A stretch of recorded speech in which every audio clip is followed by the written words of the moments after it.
This episode of Archispeak is supported by Infratech. Bring indoor comfort to outdoor living with Infratech comfort heaters. This episode is also supported by Enscape, empowering your design workflow by turning your BIM model into an immersive 3D experience.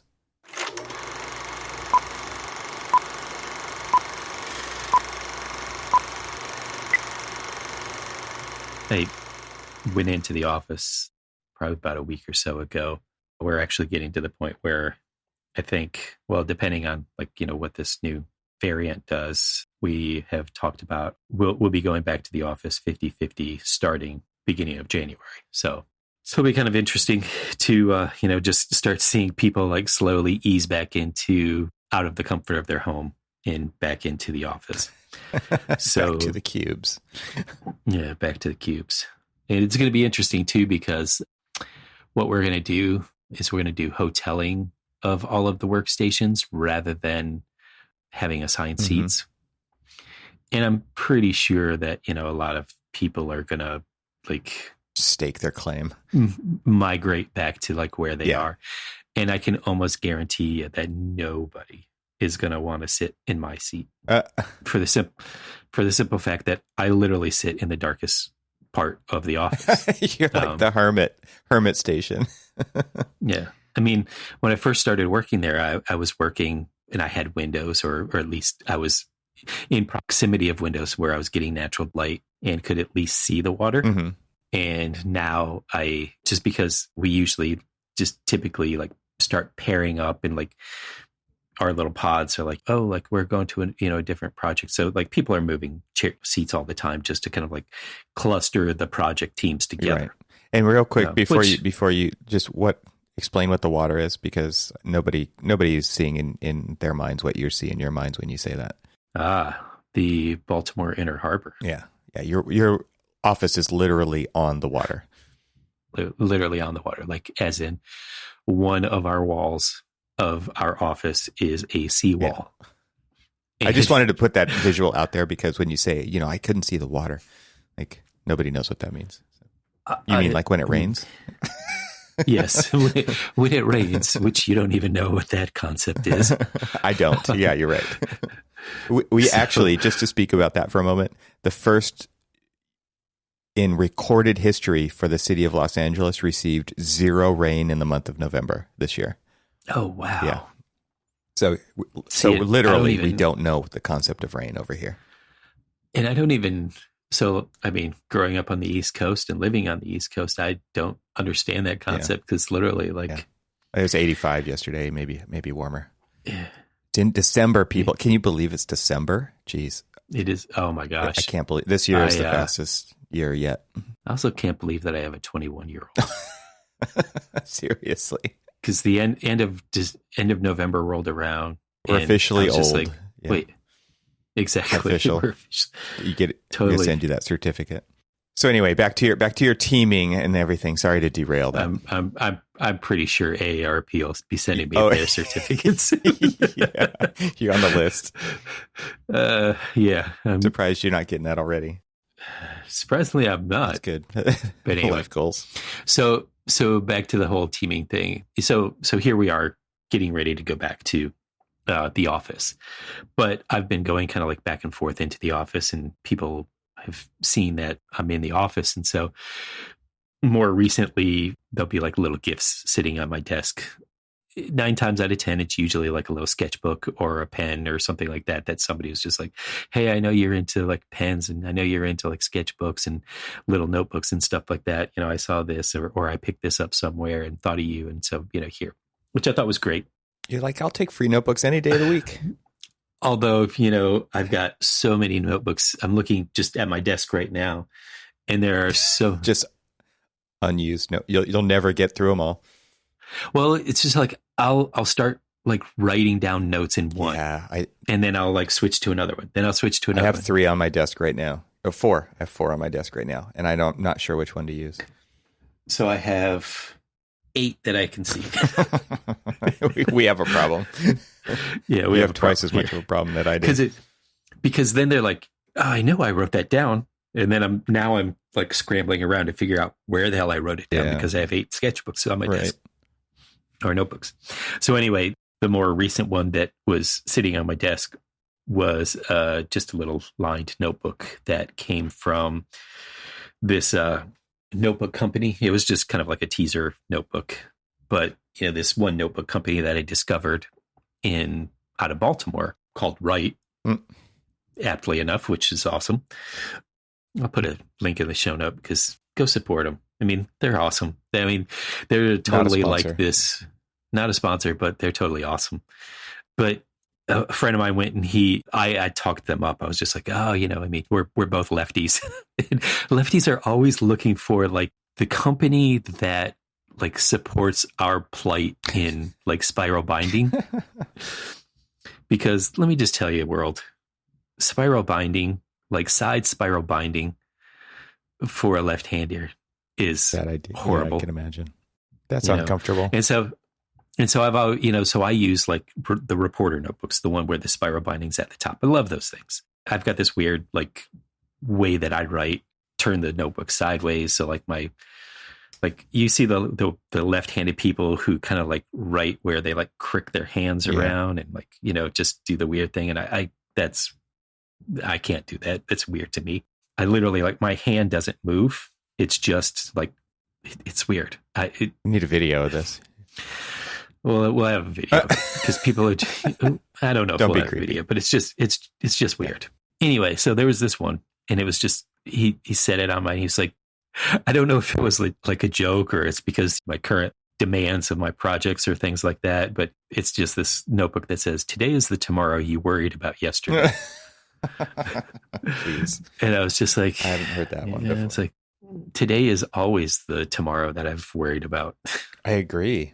I think the older you get, the more that becomes real too, because there are a lot of things that you kind of worry about over time, and then you actually see it come true, and it's like, wow, I was hoping that wouldn't happen, and now it's like we live in a world where that happens.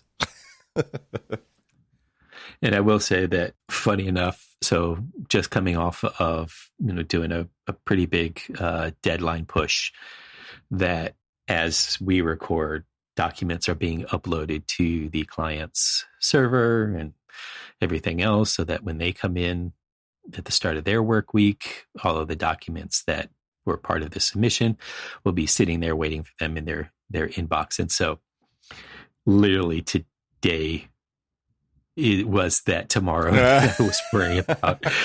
Okay, I was wondering where you're going with that. It was just dreading, like, this is because there's so much content that needs to get, like, everybody knows. It's like, how much is too much content? How much is not enough content? You're just like trying to like throw. The thing is, like, we spent the last few days just kind of like culling down some of the information. It's just like, okay, this is a 50% schematic design. This particular, because it's a overseas project, they define schematic design slightly differently than we define it. But, it's slightly closer to design development. And like they have a detailed design. Their DD sets are called detailed design. And that's more in tune with our CDs. So they're pushing you harder, and you don't really know where those lines are because it's not the way you've always done it, right? So you just throw more crap at it. So I'll break it down. So we won the competition. So there was some documentation that was like the competition. Well, that is like that competition stage is very similar to what we would do in like a concept stage. Sure. So then we have concept stage. Well, that is closer. That's more closer to schematic design than it is concept. I was going to say, like, every one of their phases is one phase earlier in ours. Let's say it's like 75% of like, we still want you to do concept in concept stage, but we approved this competition design. That's the concept we want. And you're just like, and you think about it, and you think about the fallacy of that is because no more exploration. Exactly. It literally is. It starts locking you into things that you just weren't. I just threw something in there to fluff up the presentation. or it's an idea, but you have to vet it, and there's no vetting allowed. That's honestly probably a better way to state that than me fluff. saying fluff it up. Because it isn't fluff. You aren't just throwing stuff in there. You are like trying to put valuable information into it to like prove or justify or give kind of like a basis of design of your thoughts. Yeah. But that's what they are, is they're just thoughts that really need to kind of like be flushed out further through different stages. And so anyway, so there's that interesting like alignment that everything has to, because, you know, we have a list of deliverables that we have to achieve at the end of every stage, right, or at milestones throughout the stage. And you look at them and you're like, why would we ever do this in schematic design? This is just like, this is too far advanced for this. And well, because they're expecting it to be more advanced than where it is. And it's just like, eh. But then it almost gives you, it spends, like we spend a lot of time in a board of work, a lot, like where we will like develop a lot of ideas only for them to basically be for naught. Sure. Which is which is a little bit more painful, because what they're looking for is they're looking for documentation levels that are higher than like a hand sketch type thing for like a schematic design or a concept design. You know, they want to see photoreal like renderings way too early that commits you to things that you don't really feel like are fully fleshed out. I think you talked about this before too, where it's like, don't show anything that is not absolutely going to work. Right.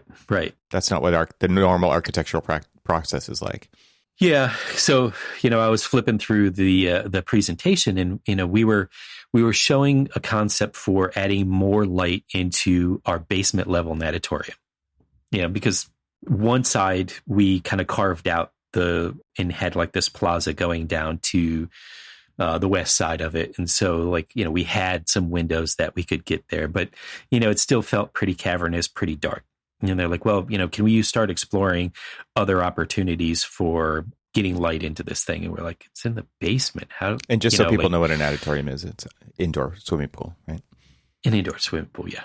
So we were exploring this, and so I'm looking at it and I'm like, okay, this gets the concept of like the imagery that we were shown is like, this gets the concept of that. But what's worse is like, we have no structure. Like, we're not showing any structure. Well, yeah. In this particular. You should put some columns down right through the pool, though. That'd be nice. I hate to say it, if the structural engineer is trying to. You're like, people aren't swimming under a dock here. This is like competition level swimming pool. One of the other things that comes up in a natatorium, though, is glare all the time, right? So you've got to be really careful how you bring light into a natatorium. Well, the good thing is that, you know, in essence, this is essentially borrowed light. Yeah. Because the windows themselves, the window plane and let's just say the light plane is so far pushed out from the pool surface and even the pool deck that it is really more diffused borrowed light. And that's, you know, and I think it's going to be a really successful space. It's just one of these things that, you know, I'm so hesitant about showing some things that when people get kind of like, oh, you know, look how open it is. I'm like, it's only open because we're not showing any of the structure. Oh, man.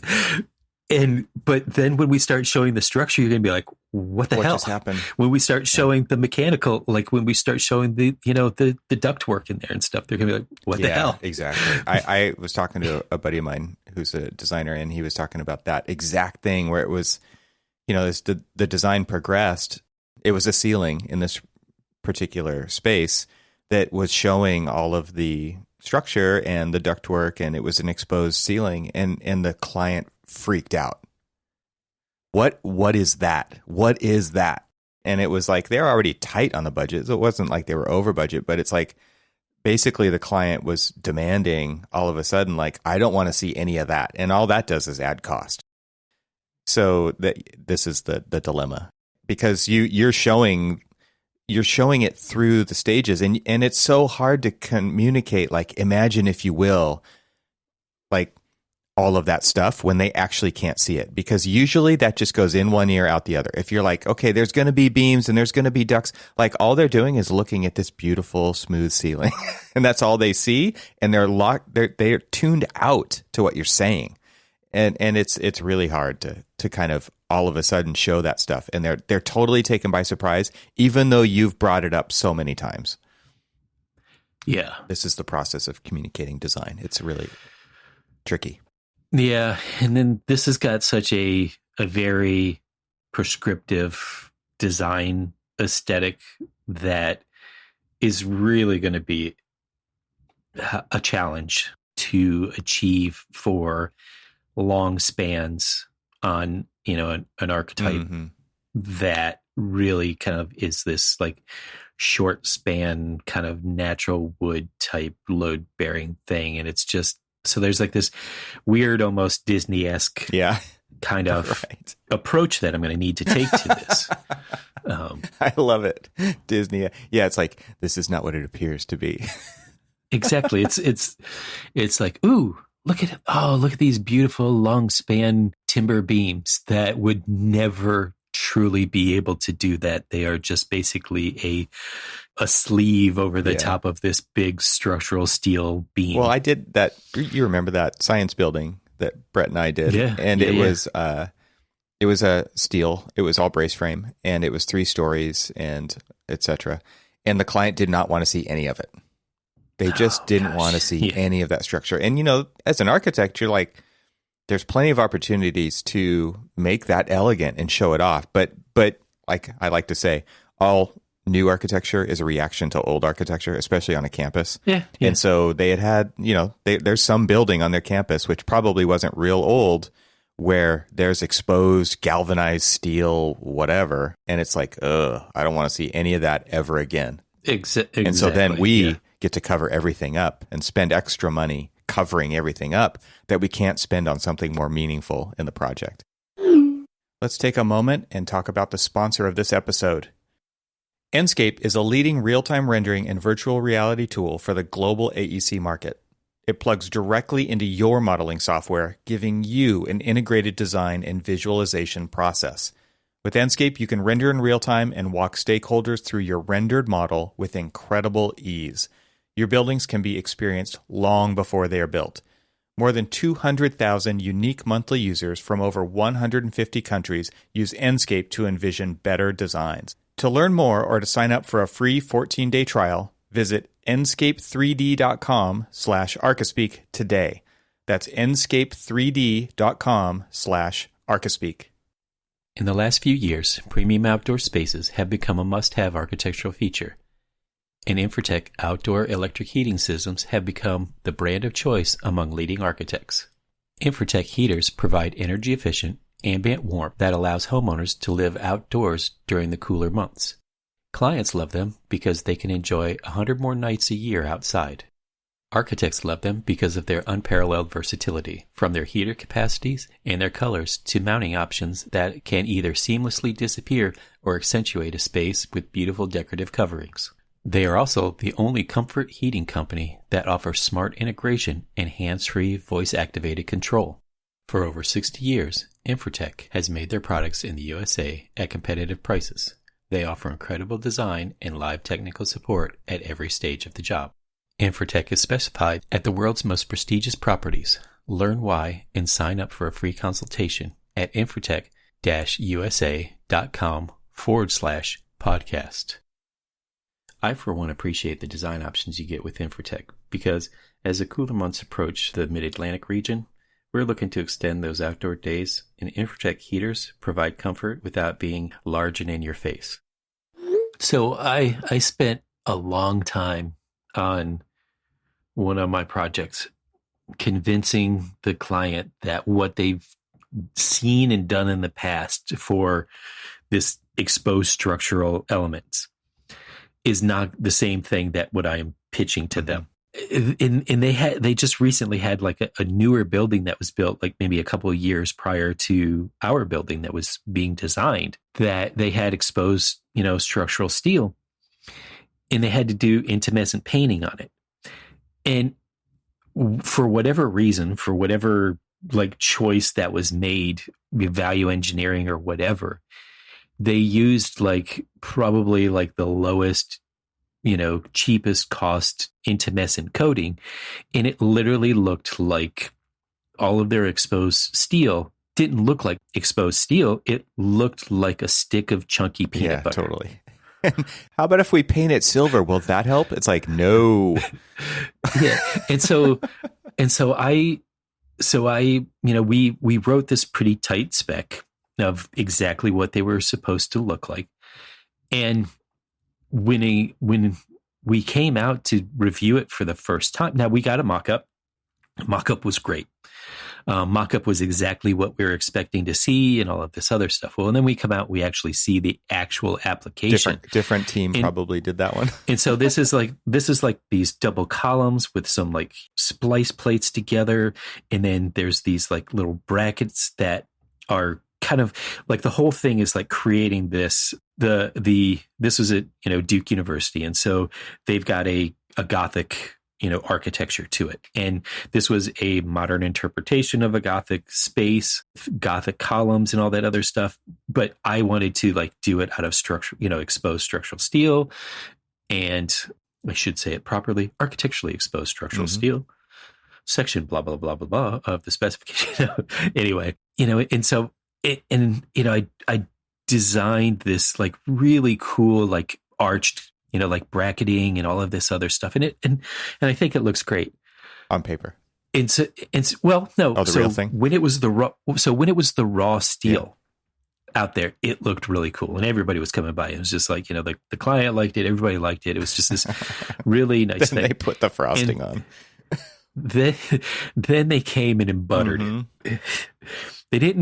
They did not do what their mock-up was. And I was just like I was beside myself. The client was beside themselves. I mean, the contractor was just like, well, this is, this may not be what was in the mock-up, but this is what we can achieve. You're like, you could do it again.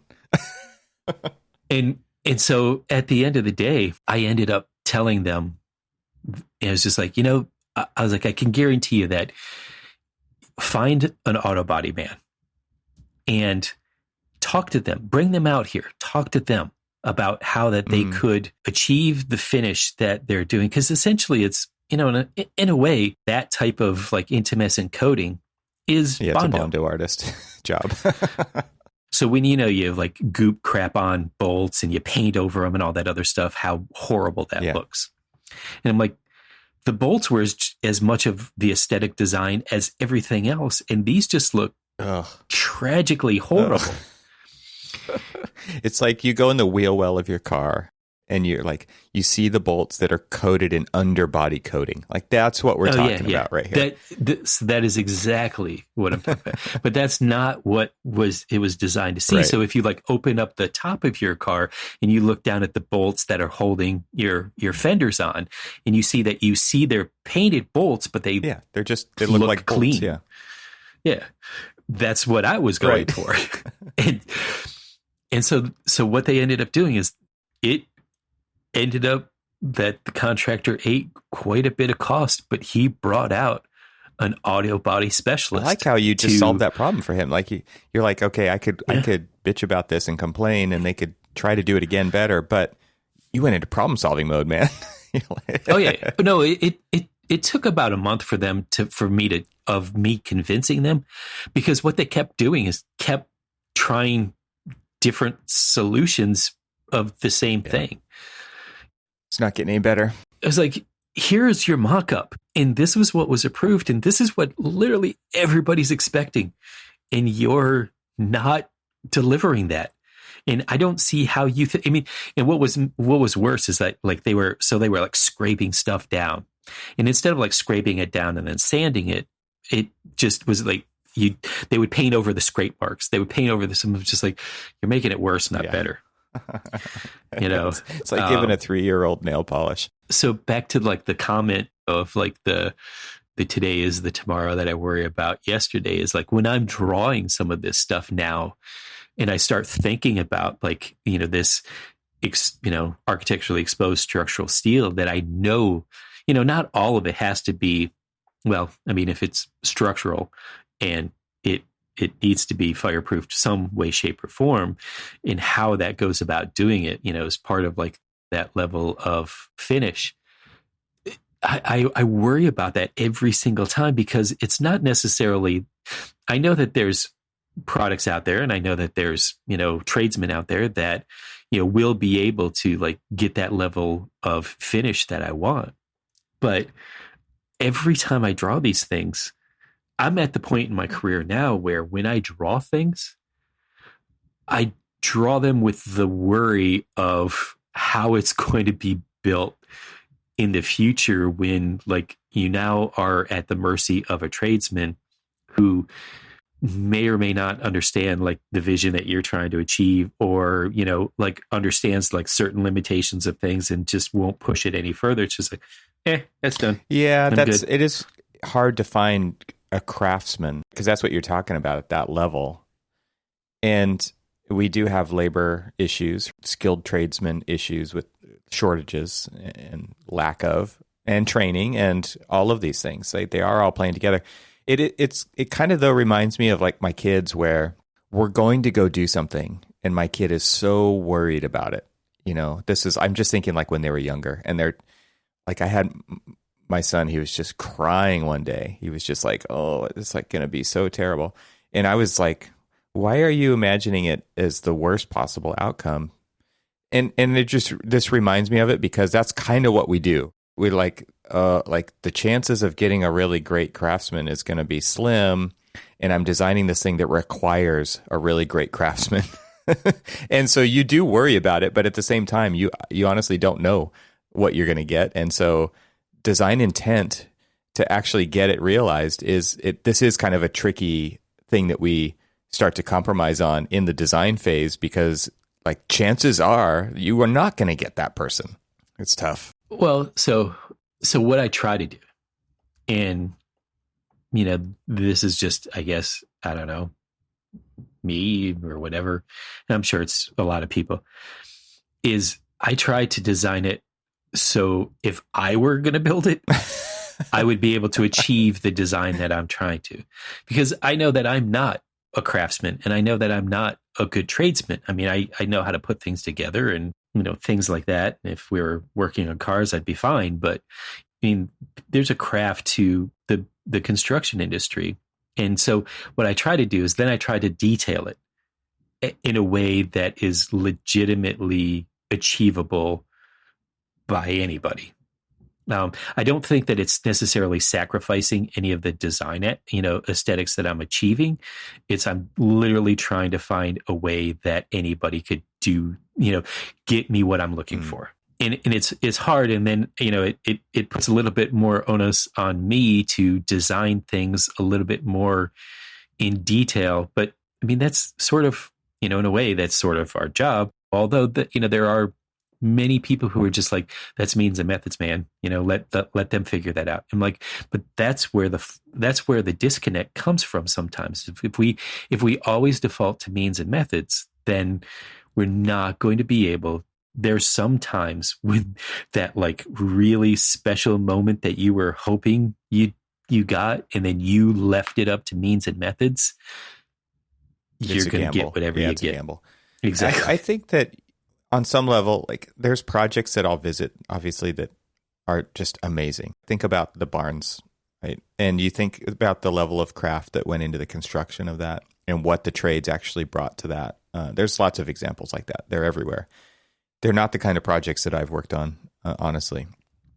True. And so it is possible. And it's probably incredibly expensive also to achieve that. And because there's things that I see that are accomplished, and I'm just like, how did humans accomplish this? It is so incredible. When I look at incredible architectural detailing executed, not just drawn, but actually executed, like on a Vignoli building in my hometown here.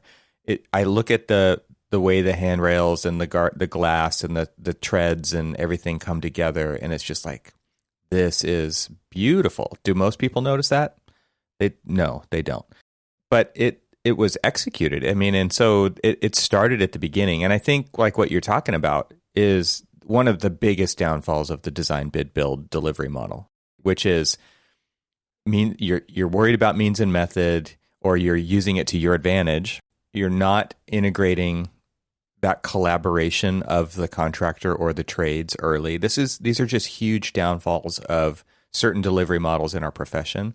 And like you're right, like it is better to get their collaboration as early as possible, so that means and methods becomes part of the design, so that you know it is achievable. Not only that, but the people who are going to be doing it are at the table and they're telling you what works and what doesn't in their experience, and you can work through those problems together.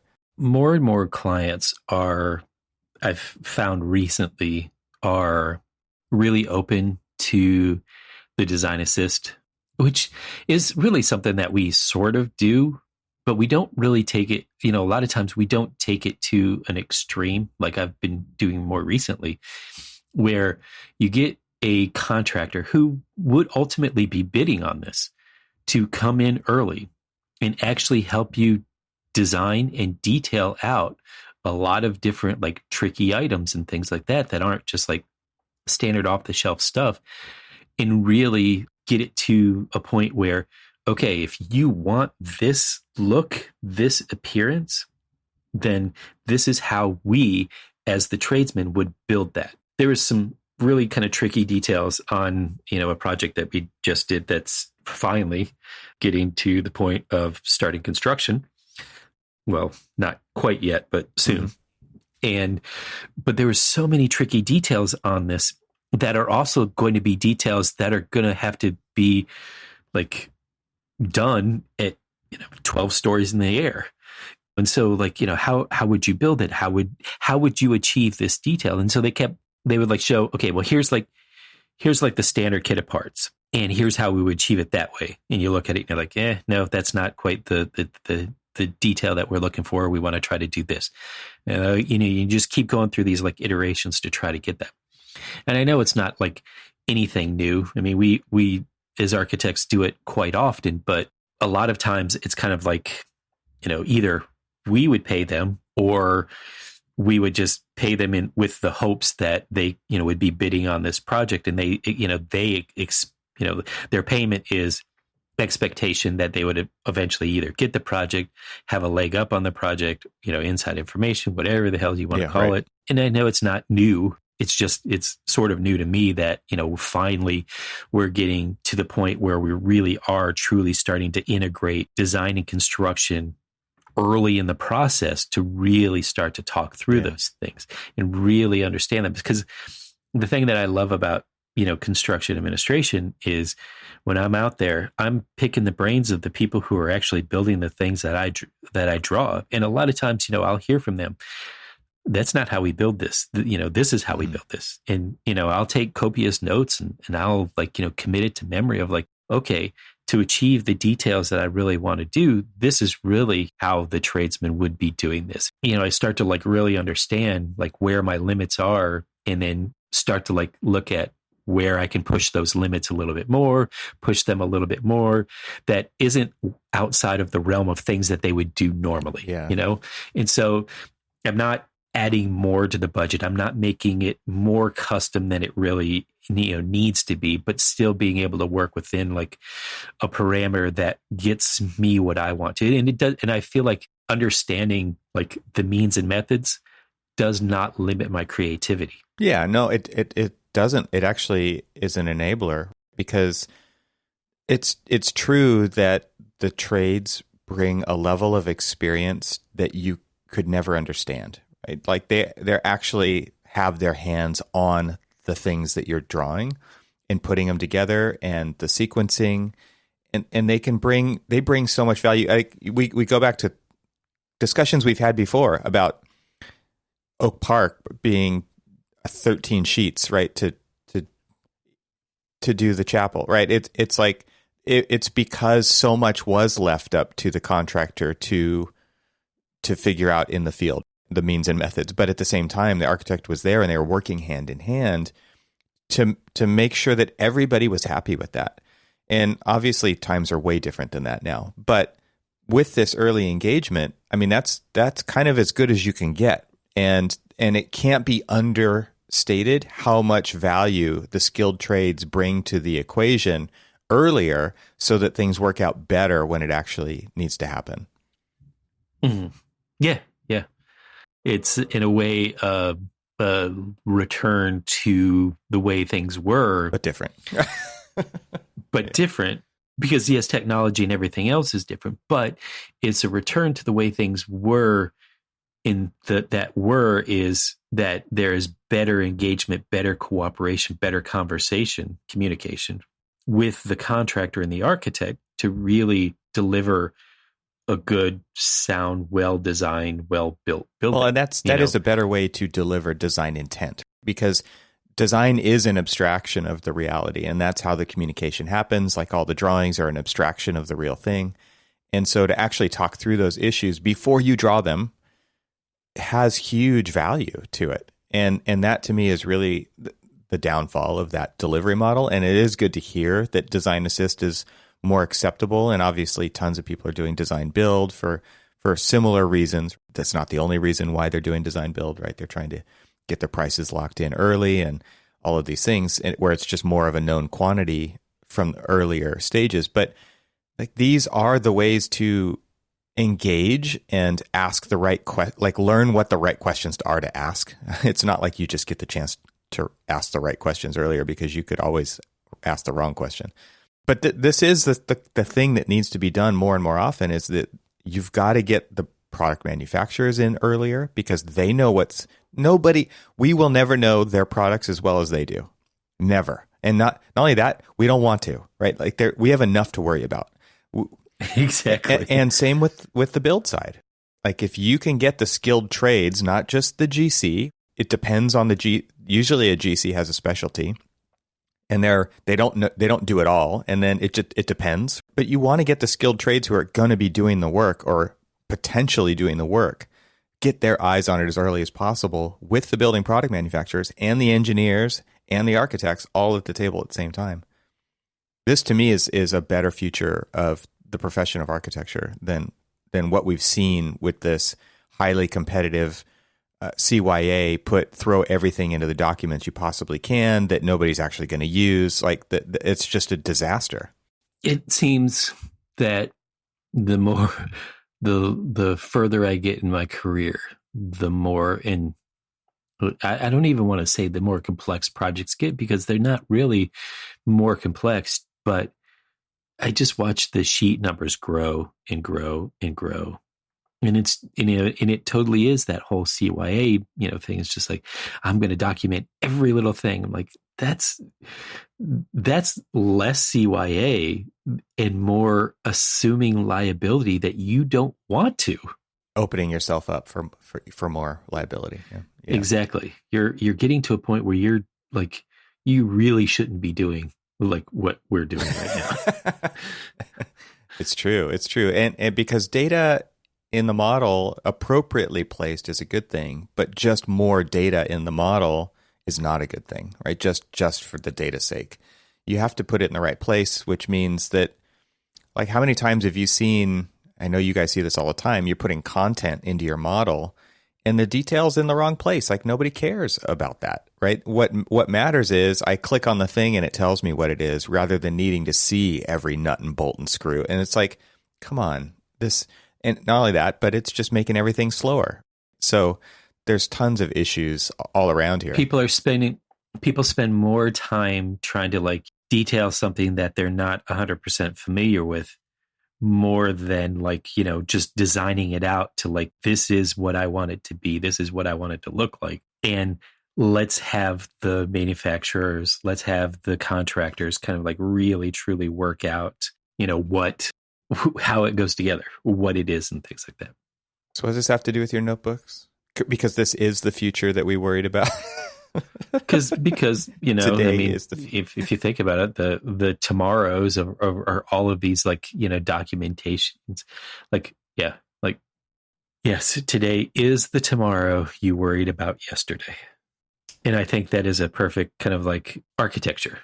Today is the tomorrow you have worried about yesterday. I like it. I'm writing it down. It all came from a note on a notebook. Thanks to Enscape for their support of this episode. Visit enscape3d.com/Archispeak today for a free 14-day trial. Thank you to Infratech Outdoor Comfort Heating for their support of this episode of Archispeak. And remember, you can visit Infratech at infratech-usa.com/podcast. To sign up for a free consultation, learn why Infratech is the choice for bringing indoor comfort to outdoor living. Thanks for listening. This show is part of the Gable Media Podcast Network. See all the shows at gablemedia.com. That's GABLMEDIA.com. You can help support what we're doing here by leaving a 5-star review on Apple Podcasts to help get the word out, and don't forget to share it with your friends. We'd love to hear from you, so leave a comment on the website at archispeakpodcast.com, where you can find our entire catalog of shows. Talk to you soon.